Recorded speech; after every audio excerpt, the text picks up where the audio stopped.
xin giới thiệu với các bạn, mình đang có mặt tại nhà ga Vang Vieng và chuẩn bị cho chuyến tàu đi Luang Prabang của mình.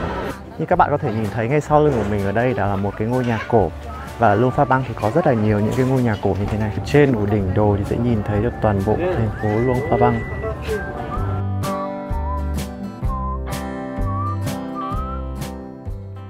Hi. Xin chào các bạn, lại là Noah đây. Hôm nay là ngày cuối ở Vang Vieng và trưa hôm nay thì bọn mình sẽ đi Luang Prabang. Sáng hôm nay thì bọn mình ăn mì. Bác chủ nhà đang bảo mình là từ hồi sang đây thì toàn ăn mì bằng dĩa cho giống Tây, nên là quên đưa cả đũa cho mình. Mì này là mì của Lào luôn và rất là ít mùi sắn. Tranh thủ còn chút ít thời gian buổi sáng, mình sẽ đi dạo quanh quanh. Ở gần hostel của mình có một cái khúc sông rất là đẹp nên là mình đi ra đây. Hôm nay thì trời hơi âm u, nhưng mà những cái dải mây trắng trông lại khiến quang cảnh siêu hoành tráng. Sáng ra thì Vang Vieng siêu vắng luôn. Hôm qua thì trời vừa mưa rất là to nên là đường vẫn đang còn nhiều vũng nước lớn. Thế nhưng mà vẫn có người bay dù lượn sáng nay rồi nhé. Kể ra thì hôm nào mà tạnh giáo thì chơi như thế này nó sẽ thú vị hơn. Vì còn khá là nhiều thời gian cho nên bây giờ mình sẽ thong thả kết quắc đi về. Bọn mình nhờ anh chị ở cái hostel này gọi cho một cái túc túc để ra ga Vang Vieng. Giá cho cái chuyến đi này là 60.000 kíp cho 2 người. Nghĩ lại thì mình chơi ở Vang Vieng hơi ít. Trước khi đi thì mình nghe đồn là Vang Vieng không có gì. Nhưng thật ra nếu những ai muốn khám phá, thích mạo hiểm thì còn rất là nhiều cái hang động này, rất là nhiều những cái trò chơi thú vị khác.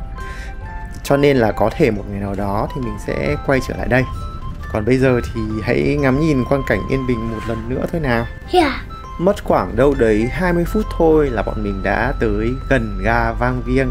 Bởi vì hôm qua bọn mình đã đi tiền trạm rồi, cho nên là bây giờ mình cũng biết sơ bộ đường đi nước bước ở đây. Đây chính là ga Vang Vieng. Tới đây thôi thì bắt đầu là nắng cháy người các bạn ạ. Từ ngoài nhìn vào thì trông không giống một cái nhà ga cho lắm, mà rất là hoành tráng. Vé thì bọn mình đã mua online rồi, rất đơn giản. Và nếu cần thì mình sẽ có một cái clip hướng dẫn về mua vé nhé. Vé khi mà mua xong thì sẽ có dạng là QR code để lên trên tàu. Giá vé cho chuyến đi này là 140.000 kíp một người. Nhưng mà khi mà thanh toán online thì mình thanh toán bằng thẻ Visa nên mất thêm khoảng 12.000 tiền phí chuyển đổi ngoại tệ nữa. Ở trên này thì có chữ Lào ở phía trên và Trung Quốc ở dưới. Vì mình cũng không biết chữ Lào hay là chữ Trung Quốc nên đoán đây chắc là ga Vang Vieng. Giờ thì mình sẽ bước qua khu kiểm duyệt an ninh.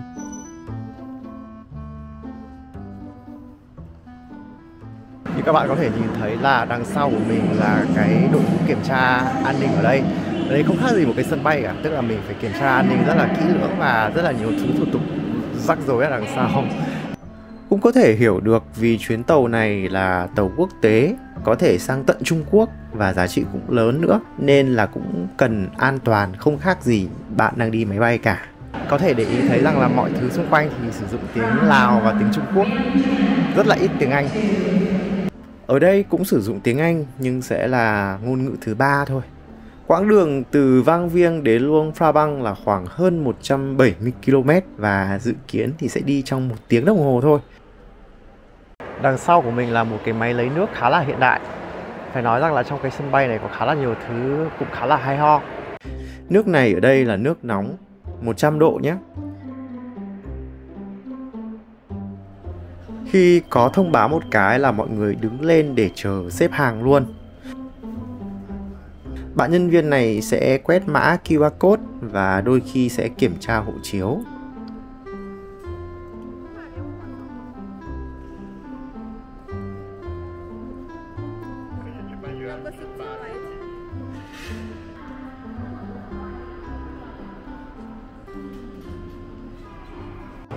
Đây chính là bên trong của sân ga Vang Vieng. Mọi người đã vào xếp hàng và cái hàng thì nó khá là dài rồi.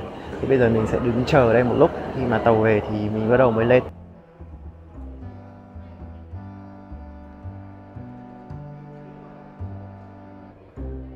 Wow, đây là tàu cao tốc này. Nhìn trông đẹp xịn mịn thật. Mình phải dình mãi mới quay được đoạn này đấy. Excellent. Giờ thì mình mới bắt đầu tìm đường lên trên tàu. Toa nào toa nấy thì xếp hàng rất là dài. Nhưng mà nhìn thế thì mình thấy yên tâm hơn. Bởi vì do mải quay ấy, nên là mình sẽ là cái người mà đi sau cùng.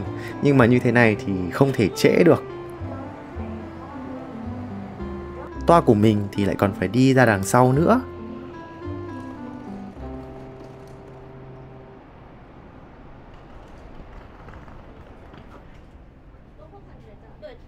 Với các cái vali nặng lớn thì các bạn có thể để ở đây riêng như thế này.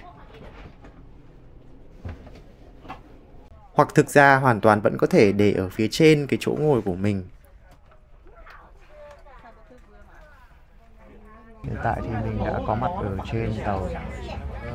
Cũng phải mất một lúc để mọi người ổn định được chỗ ngồi. Như các bạn có thể nhìn thấy là toàn bộ toa tàu đã kín hết. Trong toa này có máy lạnh nên cũng khá là dễ chịu. Hiện giờ thì đã bớt khó để mua được vé tàu. Chứ còn trước đây ý, thì mình thấy mọi người bảo là rất là khó để mua vé. Vì cái nhu cầu mọi người muốn thử, muốn trải nghiệm rất là lớn. Ở đây cũng có wifi mở, nhưng mà khi mà mình thử thì không thấy có internet. No. Bây giờ là đúng 12 giờ trưa và tàu đã khởi hành. Tốc độ ban đầu thì cũng khá là từ từ và nhẹ nhàng thôi. Ở phía trên bảng chỉ dẫn có hiện lên tốc độ của tàu. Tốc độ tối đa của tàu này là khoảng hơn 160 km gì đó. Thì chỉ một lúc thôi là mình đã thấy tàu giữ ổn định ở cái tốc độ này rồi. Đúng là cái tuyến đường sắt này được đầu tư tới 6 tỷ đô có khác. Rất là êm, dù đi với tốc độ rất là nhanh như thế này. Cũng không biết là bao giờ Việt Nam mình sẽ có một cái tuyến đường sắt cao tốc như thế này. Và một điều thú vị đó là Lào là cái nước nghèo ở Đông Nam Á nhưng lại là cái nước đầu tiên mà có cái tàu cao tốc hiện đại. Lý do là họ muốn trở thành cái trung tâm logistics của Đông Nam Á. Như có tuyến tàu này thì có thể kết nối hàng hóa từ Thái Lan rồi các cái nước lân cận sang bên Trung Quốc rất là nhiều. Cái tuyến tàu này sau này thậm chí sẽ còn được mở rộng tới tận Thái Lan nữa. Trên tàu thì cũng có bán đồ ăn vặt như các cái tàu thông thường nhá. Ok. Mỗi một cái hàng ghế thì đều sẽ có một cái bông hoa như thế này. Tất nhiên là hoa giả rồi. Nếu nhìn qua cửa sổ ấy mà khi nào mà bạn thấy tối om ấy thì đấy chính là lúc tàu đang ở trong hầm. Các cái đoạn hầm vượt núi thì rất là dài. Cũng phải nói thêm là khi xây dựng cái tuyến đường sắt này thì ảnh hưởng rất lớn tới cái hệ sinh thái. Bởi vì họ phải đào rất là nhiều những cái hầm.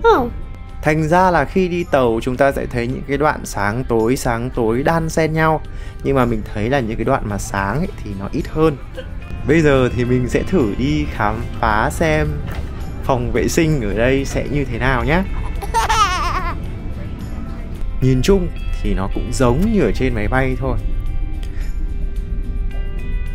Di chuyển thêm một đoạn nữa là sẽ tới gần với cả là toa tàu VIP, toa của hạng thương gia Business ấy. Vé của mình mua thì chỉ là vé hạng thường thôi, còn sẽ có toa riêng dành cho hạng thương gia. Tất nhiên là cái vé hạng thương gia này thì sẽ đắt hơn rất là nhiều, như kiểu đi máy bay vậy. Đây chính là khu vực phục vụ của các bạn tiếp viên ở trên tàu. Có bạn thấy mình quay thì còn vẫy vẫy đấy chứ. Quang cảnh bên ngoài thì vẫn rất thiên nhiên, có rất là nhiều rừng núi. Phải công nhận là cái khả năng thi công tàu cao tốc của Trung Quốc rất là tốt. Toàn phải đào hầm xuyên núi thế này mà toàn cái tuyến này ấy, họ chỉ mất có khoảng 5 năm để hoàn thành thôi. Rất là tốc độ. Đoàn tàu đã đến gần với cả ga Luang Prabang. Tàu không còn đi qua các cái hầm đen thui nữa mà bắt đầu hiện ra những mảng rừng xanh khá là đẹp. Đây là đường ray của tàu cao tốc này. Tàu đang giảm tốc và từ từ vào sân ga Luang Prabang.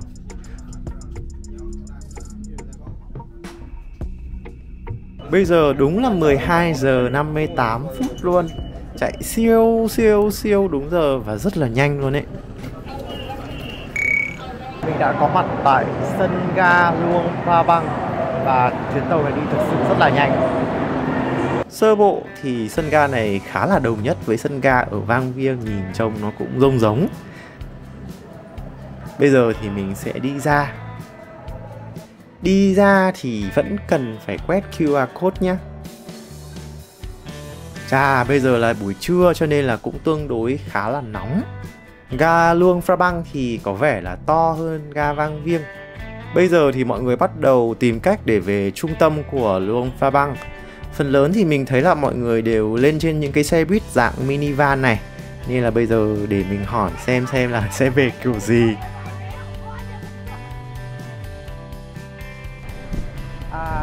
Go to the center. How much? Cái anh lái xe này thì không nói được tiếng Anh nhưng mà rất là nhiệt tình. Một lúc sau thì anh ấy gọi một cái bác ra để phiên dịch. Thì lúc ý là mình biết là đi được bằng cái xe minivan này. Mà anh ấy quý mình cực nhá. Mấy cái ông Tây đi sau rồi cứ hỏi ấy. Nhưng mà anh ấy nói cái bác phiên dịch là trả lời mình trước. Bây giờ thì mình sẽ đi một chiếc xe buýt minivan để đi về trung tâm với giá là 35.000 kip. Chỉ một loáng thôi là xe đã kín chỗ rồi. Từ đây về trung tâm Luang Prabang là khoảng 12 km. Trời thì bắt đầu mưa phùn rồi. Chỉ sợ là về tới nơi mà mưa như thế này thì khổ. No. Phần lớn khách nước ngoài thì đều được trả ở khu trung tâm rồi họ sẽ tự đi tiếp. Riêng mình ấy thì là anh lái xe rất là nhiệt tình. Mặc dù anh không hiểu tiếng nhưng mà có cái bác này, bác cái chỉ cho anh lái xe đưa mình về tận khách sạn luôn. Excellent. Đây là biển số xe và cái anh lái xe nhá. Bạn nào mà sau này đi Luang Prabang thì ủng hộ cho anh này nha. Siêu tốt bụng ấy. Ok. Ta-da! Đây chính là khách sạn mình ở. Bye đi. Hello, I book on Agoda. Dạ, em nói tiếng Việt anh ạ. Anh nói Book Agoda. book Agoda. Trả tiền rồi đúng không? Trả tiền rồi ạ. Vâng, cho em hộ chiếu ấy ạ. Hơi bị giật mình là khi đang nói tiếng Anh thì lại cần nói tiếng Việt. Chưa có bao giờ chuyện này nó xảy ra cả. Là ở 2 đêm. Vâng, 2 đêm. Vâng, cảm ơn ạ. Phòng số 2. Vâng, cảm ơn. Phòng này. Ăn sáng từ 7 giờ đến 9 rưỡi. Vâng, cảm ơn ạ. Nhìn chung là khách sạn này cũng xinh xắn.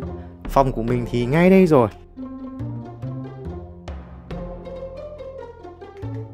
Nói chung là mình khá là ưng cái phòng này. Gọn gàng và khá là sạch sẽ. Do có một cái sự cố trên Agoda, tuy nhiên trong nguy có cơ cho nên là bọn mình đã book được phòng này với giá rất là rẻ. Có dịp thì mình sẽ kể sau nhé. Yeah.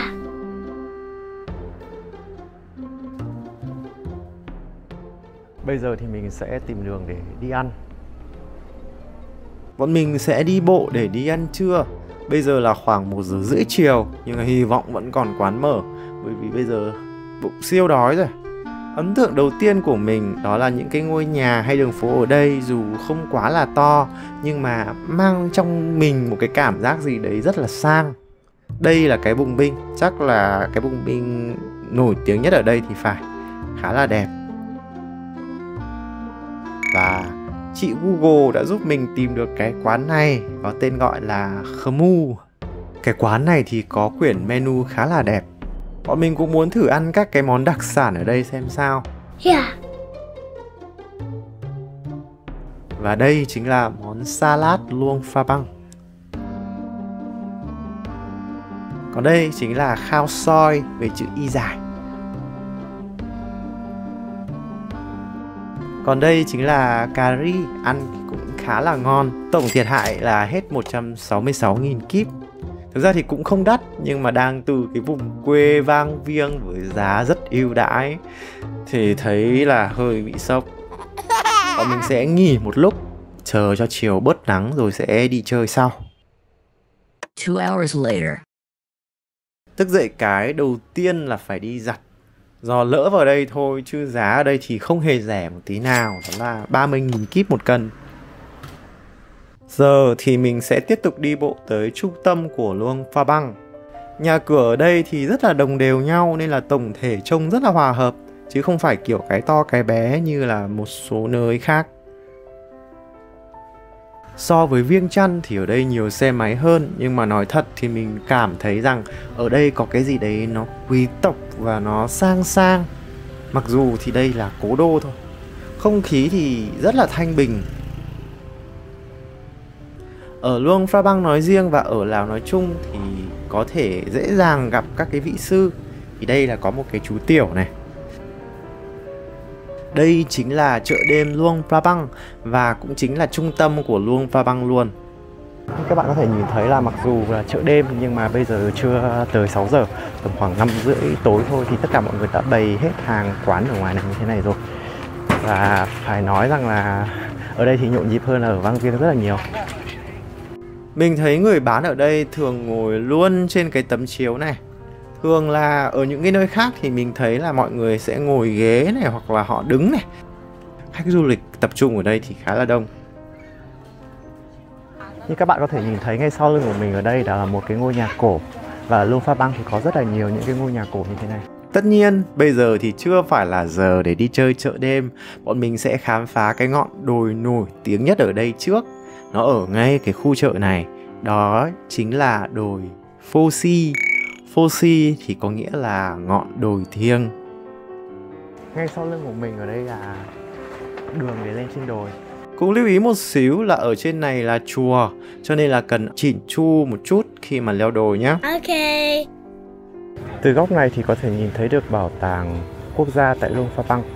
Như các bạn có thể nhìn thấy thì các cái bậc thang này ở đây là leo cũng khá là dễ, khá là thoải và có một cái độ dài. Tuy nhiên thì có khá là nhiều bậc cho nên là mình sẽ cần phải cố gắng một xíu. Đỉnh đồi này thì không quá là cao, chỉ khoảng 100 mét thôi. Tuy nhiên thì cũng có khá là nhiều bậc. Cái đường đi lên này thì có 328 bậc tất cả. Có một cái điểm lưu ý đó là lên những cái nơi mà có nhiều rừng núi như này ở Lào ấy thì các bạn nên mang theo cái xịt chống muỗi nhé. Giá vé vào đây là 20.000 kíp, tức là tầm khoảng 24.000 tiền Việt thôi. Thật ra là đồng tiền của Lào ấy mất giá và họ vẫn giữ nguyên cái giá này từ năm 2018 rồi. Nên là thực ra cái giá này là rẻ nhé. Bạn có biết Pho Si là cái tên được lấy từ một câu chuyện cổ của Lào? Thì đây là một cái biển giới thiệu như thế thôi chứ mình cũng chưa đọc cái chuyện này. Và họ có để là nếu mà muốn biết thêm thì có thể xem ở trên rạp hát của họ. Cần phải mua vé nhé. Cái ngọn đồi này thì được bao quanh bởi hai con sông, sông Mekong và sông Nam Khan. Sau một hồi hì hục leo thì bây giờ bọn mình đã có mặt tại đỉnh đồi. Ở đây thì khách du lịch tập trung rất đông. Đây chính là Wat Chom Si, một ngôi chùa cổ được xây dựng từ năm 1804. Xung quanh cái ngôi chùa này là cái nơi vô cùng thích hợp để ngắm hoàng hôn. Có rất nhiều góc mà từ đây có thể trải cái tầm mắt xuống. Dưới cái ánh nắng chiều rực rỡ thì Luang Prabang mang một cái nét đẹp bình an cổ kính, trông thực sự rất là tuyệt vời. Trên của đỉnh đồi thì sẽ nhìn thấy được toàn bộ thành phố Luang Prabang.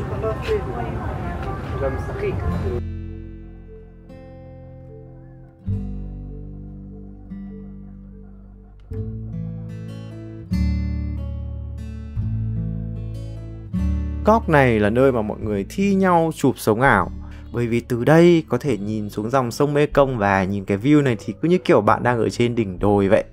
Bên trong cái ngôi chùa cạnh đó là nơi thờ Phật. Không hiểu sao dạo này mình rất là có duyên thấy cái cảnh lắc thẻ nhá. Hôm trước sang Udon Thani thì thấy rồi nhá. Hôm nay thì lại thấy nữa. Và sau khi mà lắc xong thì người ta sẽ công đức ở trong cái hòm ở ngay bên cạnh ấy.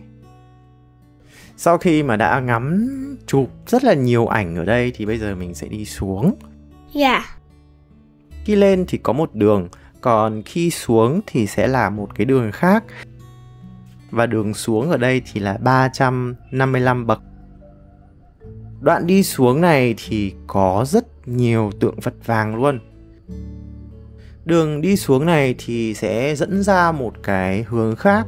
Cái lối mà cái chỗ đi xuống này hướng ra thì là ngay cạnh sông. Và nếu mà mình đoán không nhầm thì đây là sông Nam Khan. Đi bộ thêm một đoạn nữa là những cái góc phố trông rất là sang trọng. Và quay đi quẩn lại, bọn mình đã quay trở lại khu chợ đêm. Những cái ngôi nhà cổ ở đằng sau thì trông rất là giống với cả là Hội An. Khu chợ đêm này được sắp xếp rất là gọn gàng và bán rất là nhiều đồ thủ công mỹ nghệ, từ các cái loại trang sức này cho tới các cái vật dụng bằng gỗ, những cái đồ lưu niệm đều rất là tinh xảo. Ở đây có bán cả khăn nhé, họ quảng cáo là nhuộm theo kiểu Lào. Cái loại rẻ nhất thì có giá là khoảng 35.000 kíp. Ngoài ra thì còn vô số các cái đồ thổ cẩm để các bạn có thể làm quà. Trông thực sự rất là bắt mắt. Ở đây thì còn bán cả trang phục dân tộc nữa. Ngay cái đầu chợ phía này thì có một cái hàng lẩu nướng theo kiểu Lào, nhưng mà mình sẽ thử sau vậy. Có một cái loại bánh đặc sản mà nhất định phải ăn ở Luang Prabang, đó chính là bánh dừa nướng. Họ sẽ cho bột và nướng trên các cái khuôn tròn như thế này. Giá thì rất là rẻ, chỉ có khoảng 7.000 kíp, tức là gần 9.000 tiền Việt một cái bọc như thế này thôi. Mình sẽ nếm thử xem sao. Rất là thơm mùi dừa và khá là ngon. Gần đó sẽ là một cái ngõ ẩm thực. Mới bước vào thì đã thấy đủ các cái loại bánh rồi. Không hiểu sao ấy, ngay cả những cái hàng rau ở đây họ đều sắp xếp rất là gọn. Tiếp đó là mình bị thu hút bởi cái hàng thịt khô.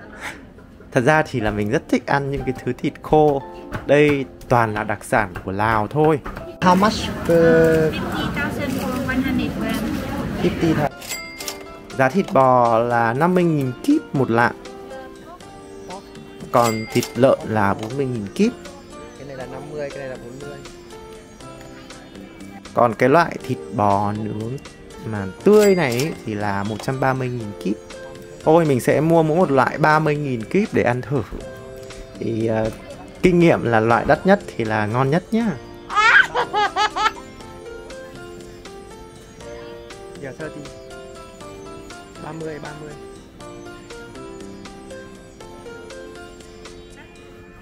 Yes.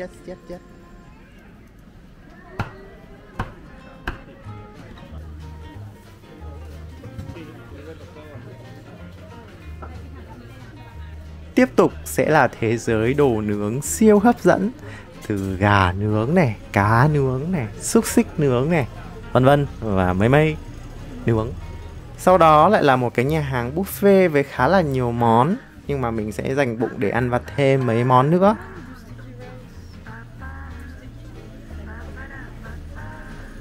Just one.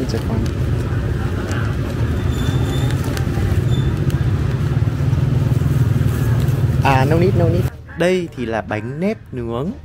Bánh này thì khá là ngon và chỉ có 6.000 kíp thôi. Siêu rẻ. Bây giờ thì mình sẽ thong thả đi bộ tìm quán ăn. Ở trung tâm ở đây thì có các cái biển chỉ hướng với cái số km đi đến rất là nhiều nơi, như là Tokyo, Hồng Kông, Bangkok, nhưng mà không có Hà Nội các bạn ạ. Mình tìm mãi mà không có Hà Nội, buồn ghê. Đường phố về đêm ở Luang Prabang thì rất là thanh bình.